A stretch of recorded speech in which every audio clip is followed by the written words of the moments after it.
Le révélateur du globe par Léon Bloy, premier livre, chapitre 4.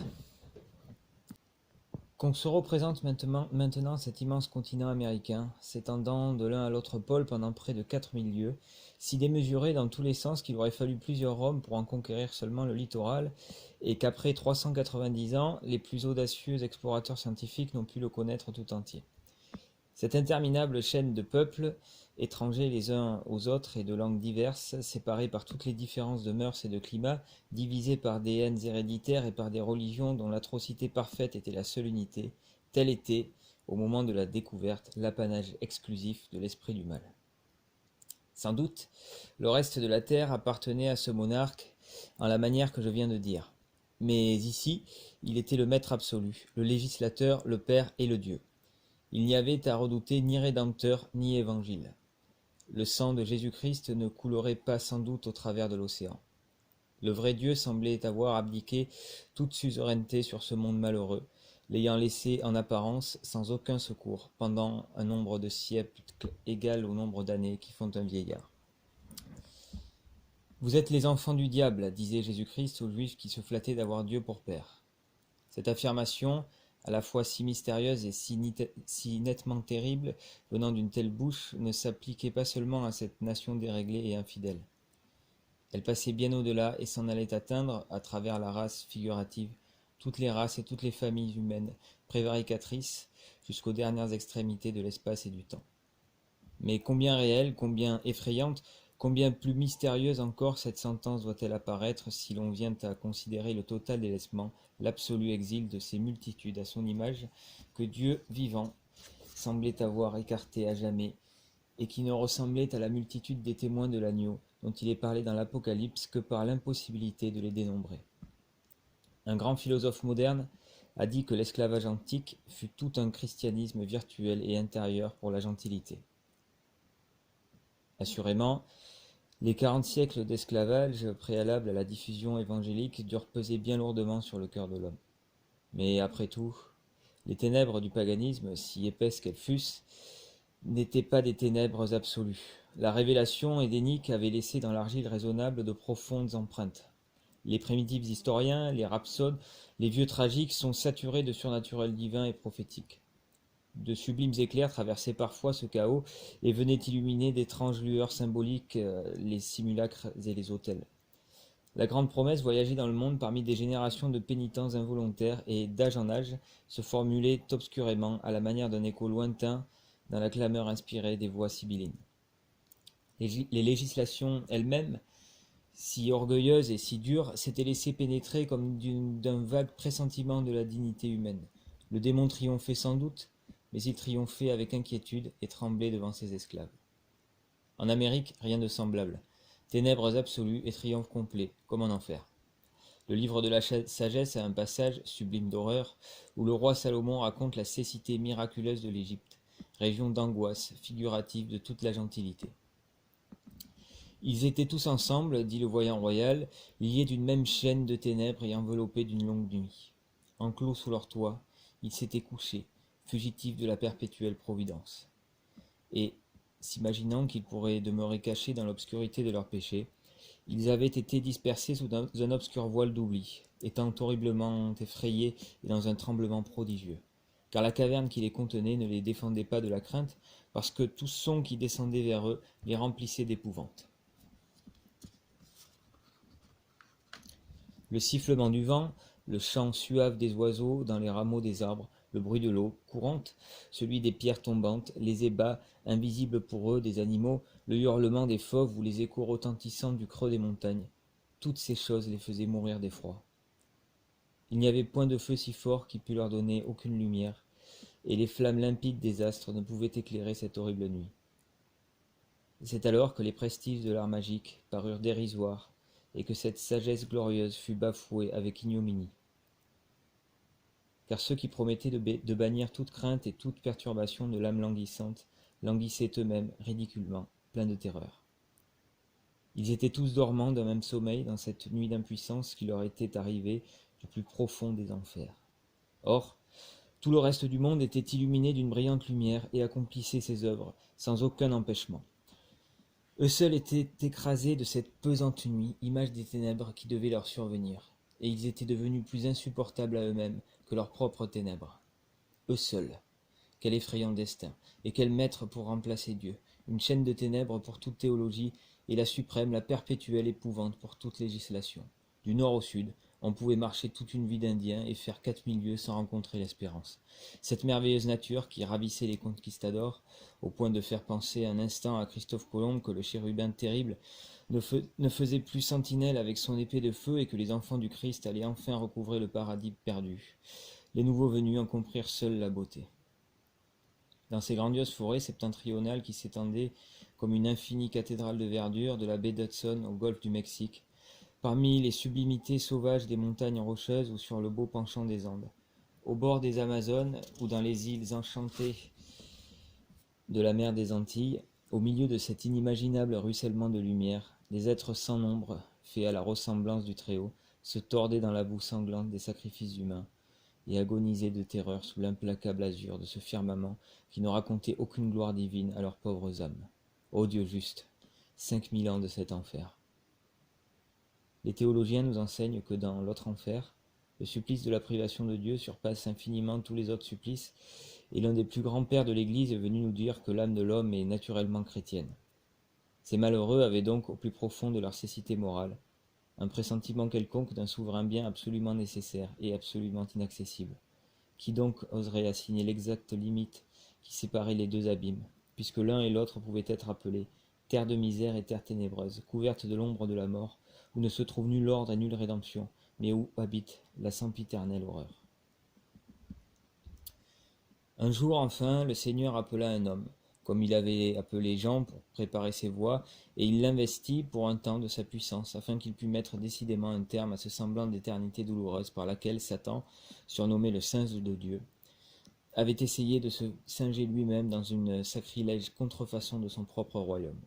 Cet homme qu'Isaïe semble avoir en vue toutes les fois qu'il parle aux îles lointaines et aux peuples des extrémités de la terre, c'est Christophe Colomb, le plus doux des hommes, comme l'Esprit Saint le dit de Moïse. Le titre de grand amiral, sous lequel il fut tant calomnié pendant sa vie, n'a plus de sens pour une génération qui ne connaît pas l'histoire. La foule ne sait de lui que son nom très mystérieux et rien de plus, sinon qu'il a fait la terre une fois plus grande et que les hommes l'ont assassiné de chagrin dans l'obscurité. Quant à sa mission providentielle et unique, qui le range dans la demi-douzaine d'hommes exceptionnellement prodigieux, sur lesquels la sagesse divine a compté, et donc qui penserait dans ce siècle ennemi de la grandeur, si l'Église, toujours pleine de mémoire et toujours grande, n'y pensait pas. L'Église catholique, qui est l'impératrice de l'Orient et de l'Occident, et qui porte dans son nom l'universalité de son droit, n'oublie à jamais personne. Mais elle se souvient plus particulièrement, plus profondément et avec une dilection plus fervente de ceux de ses fils, qui l'ont dilaté et qu'elle dilate à son tour en les honorant sous le vocable 12 fois auguste d'apôtre. Y eut-il jamais, dit l'historien de Christophe Colomb, un homme plus grand que celui qui n'imita personne et que personne ne pourra imiter pendant la durée du globe? Christophe Colomb, découvrant le Nouveau Monde, c'était comme s'il eût dit à l'Église, « Mère bien-aimée, je vous donne, au nom de Jésus-Christ, la moitié de la terre. Je vous donne des millions d'âmes que j'ai enfantées au salut, et qui sont les fleurs infiniment douloureuses de mes entrailles spirituelles. Je vous les confie à jamais, pour qu'elles soient replacées dans la vérité d'où elles tombèrent, comme les anges infidèles, il y a tant de siècles. Ce sont là les enfants trouvés de l'amour divin dont je suis le messager, et que je symbolise dans mon nom. Embrasse ces enfants et enveloppe-les de tes bras maternels, dit le Seigneur, jusqu'à ce que je vienne et que je leur fasse miséricorde, parce que mes fontaines surabondent et que ma grâce est inépuisable.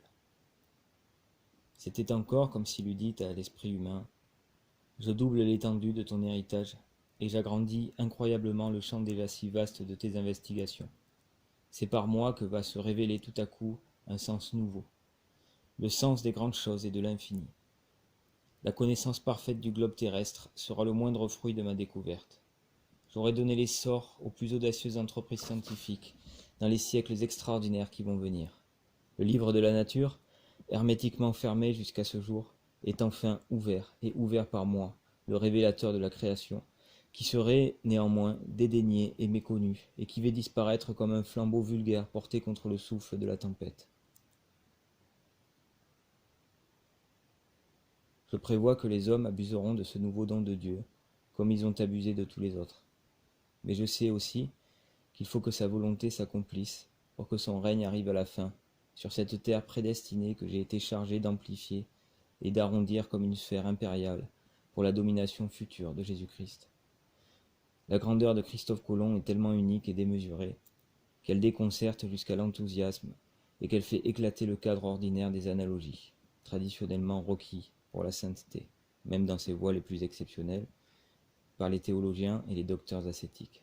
Je dirais plus loin, dans un rapide examen de la vie du serviteur de Dieu, comment cet ambassadeur plénipotentiaire de la Sainte Trinité, mais connu partout et vomi par l'Espagne qu'il avait gorgé de richesses et de puissance, en but à de misérables persécutions ecclésiastiques, ne rencontra de sympathie et de réconfort qu'à la cour pontificale et sur le siège infaillible de Pierre. Dans la célèbre édition de la géographie de Ptolémée, faite à Rome chez Evangelista Tosino, en 1608, le nouveau continent était nommé Terra Sanctae Crucis, comme si ce monde découvert avait été le fruit le plus suave de l'arbre sanglant de la rédemption, pour avoir mis à mûrir 15 siècles de plus que les autres. Ce fait n'est pas moins concluant pour une intelligence profonde que pour un cœur mystique. Christophe Colomb fut un homme de désir à la manière de Daniel. Or, le désir appelle le désir, comme l'abîme invoque l'abîme, par la voix des cataractes de Dieu, qui sont les torrents de larmes de la prière et de l'amour. Un an avant la découverte, naquit celui qui devait en faire le mieux profiter l'Église. Saint Ignace de Loyola, et dans le mois où l'ambassadeur de Dieu est rappelé par son maître, 17 jours avant sa mort, vient au monde l'apôtre chargé d'exécuter son vœu d'évangéliser les nations idolâtres, Saint François Xavier. Ces coïncidences n'ont rien de fortuit. Elles sont, au contraire, infiniment calculées et infiniment sages, c'est-à-dire providentielles, comme toute chose en ce monde. Quand un homme est suscité pour l'accomplissement d'une partie de ce grandiose plan divin qui s'appelle l'histoire, il lui suffit d'étendre les mains, comme un aveugle, pour rencontrer ses instruments. Mais si cet homme est de taille de Christophe Colomb, il n'est pas même nécessaire qu'il fasse un geste. C'est un foyer de gravitation pour la multitude des âmes, qui correspondent à sa destinée et qui sont mystérieusement orbitées par lui comme une glorieuse constellation de satellites spirituels. Je viens d'écrire ce grand mot de désir qui remplit tout l'Ancien Testament comme un prodigieux soupir. J'aurais pu comparer le désir de Christophe Colomb à celui de cet esprit qui nous est montré dans l'Évangile sous la forme d'une colombe et qui postule pour nous, dit saint Paul, avec des gémissements inénarrables. Que dire maintenant, ou plutôt que conjecturer du désir de tout un monde opprimé et abruti par le despotisme le plus satanique, mais au sein duquel néanmoins l'âme humaine, inexterminable et naturellement désirante, et jetait encore, en vacillant, quelques étincelles. Il est écrit que le Seigneur exauce le désir des pauvres, et cela était de tels pauvres qu'on n'en a jamais connu d'aussi lamentables.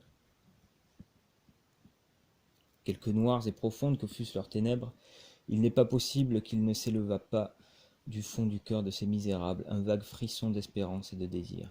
Après tout, n'étaient-ils pas les fils de Japheth, et par conséquent, solidaires de la promesse faite au genre humain?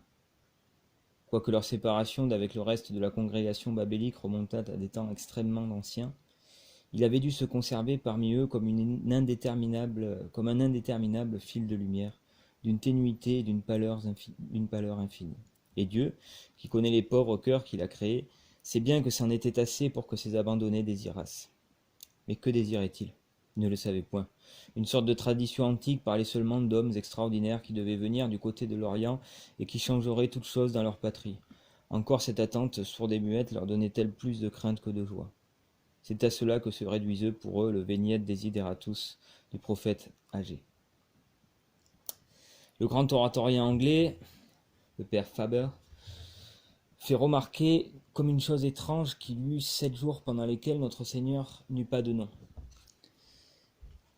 Cette genèse du nom, redoutable, qui fait tout fléchir, dura plus de 2 fois 7 siècles pour les Américains, et certes, on peut bien dire sans abuser de la parole 3 fois sainte que c'est surtout pour eux que Jésus-Christ a été vraiment pontife des biens futurs, appellation divine, que saint Paul d'ailleurs déclare ininterprétable à cause, dit-il, de nombreuses imbécilités.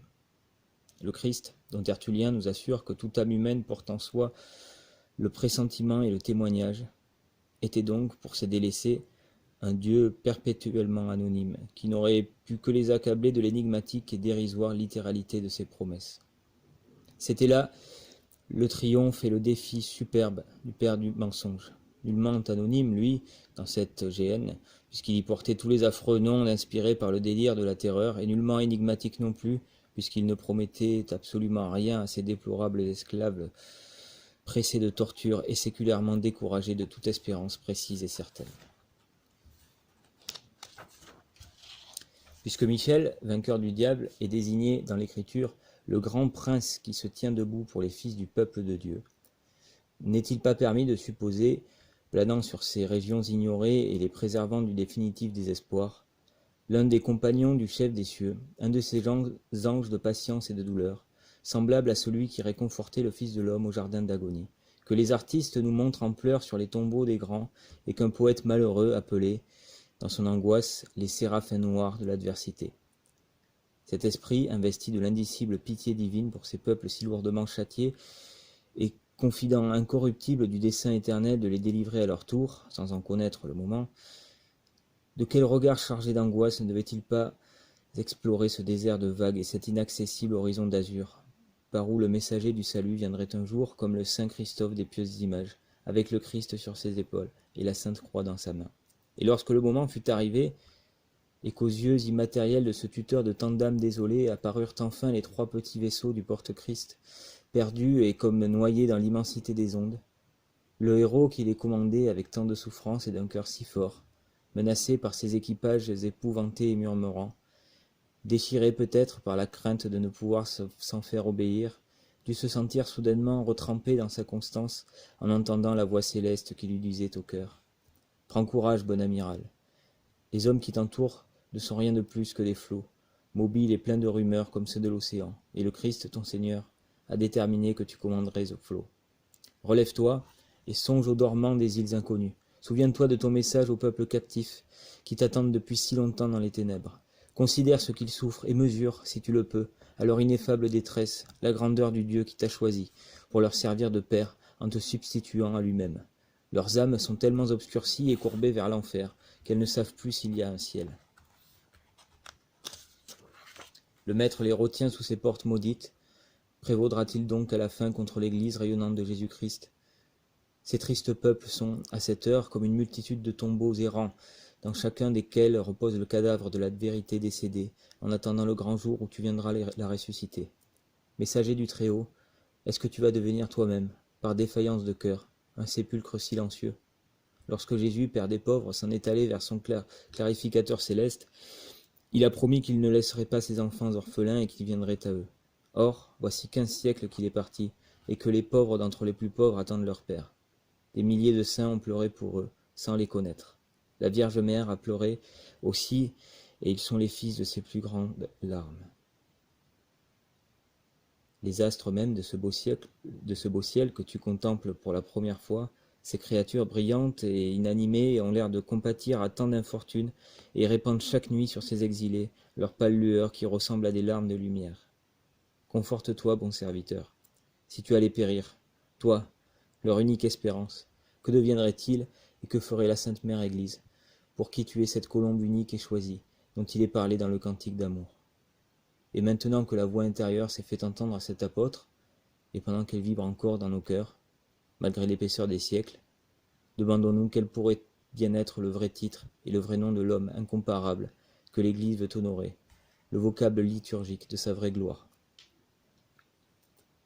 Il me semble qu'il n'y a que le mot de Père, et je frissonne en écrivant ce nom divin. Immédiatement après le pécheur galiléen qu'on appelle le Père comme des fidèles, quel homme fait de terre eut jamais tant d'enfants et une aussi prodigieuse dilatation du sentiment paternel? Christophe Colomb fut véritablement le père des peuples sans nombre qu'il alla chercher lui-même, comme un très diligent pasteur. Dans le fond de cet Occident redoutable que l'ignorance de son siècle supposait ténébreux et barré par le monstrueux fourmillement de l'abîme. Saint Patrice, l'apôtre de la verte Irlande, entendait, dit-on, les cris des enfants dans le sein de leur mère qu'il appelait en hibernie. Pendant les terribles 18 années de démarche qui précédèrent son premier voyage aux Indes, Christophe Colomb porta dans son âme l'énorme clameur d'une moitié du genre humain, dont lui seul savait l'existence, et qu'il voulait donner à Jésus-Christ. Pour être plus profondément le père de ces infortunés, il prit le pauvre habit de saint François et le porta ostensiblement jusqu'à sa mort. Enfin, lorsqu'il eut épuisé tout ce que le père des pères lui avait laissé de lie épaisse au fond de son calice d'agonie, lorsqu'il eut bien vu le trafic et le massacre de ceux qu'il avait tirés de ses entrailles, sa destinée terrestre se trouvant soudainement accomplie, cette incomparable ressemblance de Dieu s'enfonça dans la mort, sans faire plus de bruit qu'un atome qui croulerait du haut d'une ruine dans le désert. Ne fallait-il pas l'immense pitié et l'immense misère humaine d'une telle mort pour que cette divine artiste qu'on nomme l'Église pût nous proposer, à 400 ans de distance, comme la saisissante image du Père des Miséricordes, une physionomie de saint aussi majestueuse, aussi labourée et dévastée par la souffrance, aussi ruisselante des crachats de la calomnie, sans épouvante ni scandale pour le féroce et stupide égoïsme de nos mœurs chrétiennes.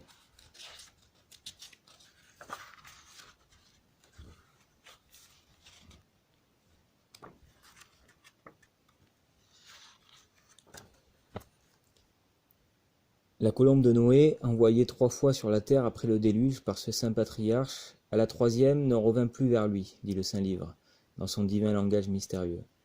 Cette colombe, figure symbolique de l'Esprit du Seigneur qui parle aux hommes par les prophètes, descendit de l'arche vers la pauvre planète en deuil, que l'effrayant repentir du Créateur avait submergé des eaux de sa colère, comme le roi pénitent devait un jour arroser et laver son lit de l'abondance de ses larmes. Cette visitation de la terre par l'oiseau mystique n'est-elle pas une image sensible de la parole écrite visitant les hommes dans le demi-jour crépusculaire de la loi d'attente? En vue de cet unique chef-d'œuvre qui s'appelle l'incarnation, la sagesse éternelle s'est ineffablement rapetissée pendant 4000 ans dans la langue humaine. Cette langue ainsi divinisée a été posée dans la bouche des prophètes, comme un glaive acéré et comme une flèche choisie, pour percer tous les cœurs et pour traverser tous les siècles. La langue morte de l'homme est devenue, par un miracle de résurrection, la parole vivante de Dieu, et a été restituée dans cette forme nouvelle aux ouvriers errants et découragés de l'antique Babel. Pendant que ces exilés bruissaient en confusion par toute la terre, où se multipliaient les balbutiements de leur démence, Dieu seul parlait pour l'universalité des peuples et des temps. Il vint un jour, il vint une heure attendue par 70 générations et providentiellement marquée dans le milieu des siècles, où cette parole, assumant enfin la chair passible des enfants d'Adam, se rendit manifeste à toutes les nations et descendit redemander elle-même son troupeau, comme Ézéchiel l'avait annoncé. C'est alors que le Rédempteur, impatient de mourir et ne devant exercer que peu de temps son ministère de suprême pasteur, se choisit des coadjuteurs apostoliques pour l'exercer auprès de lui quand il serait retourné vers son Père. Et pour les confirmer eux-mêmes dans la foi, il mit au-dessus d'eux et investit du sublime pontificat un homme exceptionnellement prédestiné dont le nom, plein de mystère, Bar-Jona, rappelait cette colombe du patriarche qui devait reposer à jamais sur sa tête et sur celle de ses successeurs. La grandiose scène évangélique et les paroles sacrées du Maître par lesquelles le premier de tous les papes reçut le pouvoir des clés et l'investiture de l'autorité souveraine sont connues de l'univers. Depuis 19 siècles, l'Église mère enseigne et chante tour à tour à ses plus ignorants enfants les sublimes protestations de l'amour de Pierre, son reniement suivi de si grandes larmes, ses immenses travaux apostoliques chez les Juifs et chez les gentils, sa prison et le miracle de sa délivrance au milieu de tant d'autres miracles. Enfin, son magnifique crucifixion symbolique, la tête en bas, comme pour signifier l'enracinement dans la terre de la doctrine du prince des prêtres de la loi nouvelle, tandis que les pieds portés vers le ciel font un expressif commentaire au séquéremé de l'Évangile.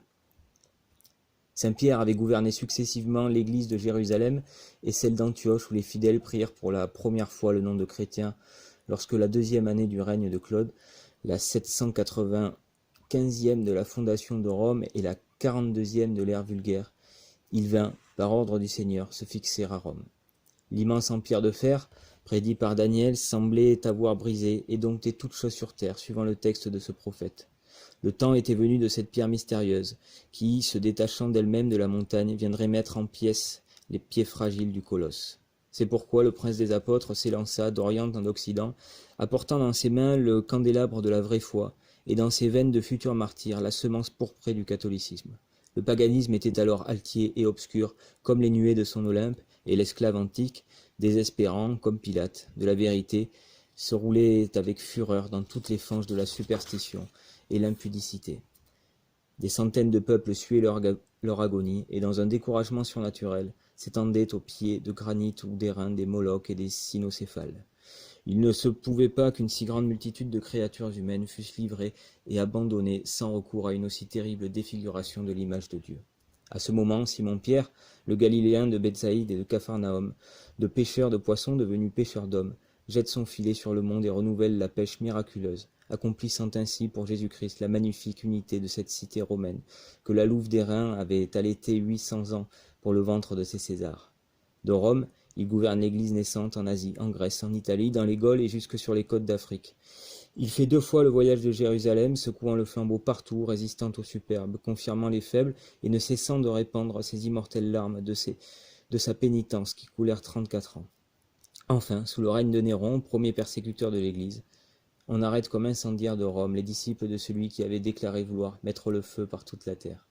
Les 2 plus grands apôtres, Pierre et Paul, préfigurés nader par ces 2 colonnes d'un travail si pur qui décorait le portique du Saint-Temple, sont enfermés ensemble durant 9 mois dans la prison Mamertine, au pied du Capitole. Et le 29 juin de l'an de grâce 67, ils reçoivent tous 2 la couronne du martyre, l'un par le glaive, l'autre par l'ignominieuse croix des esclaves.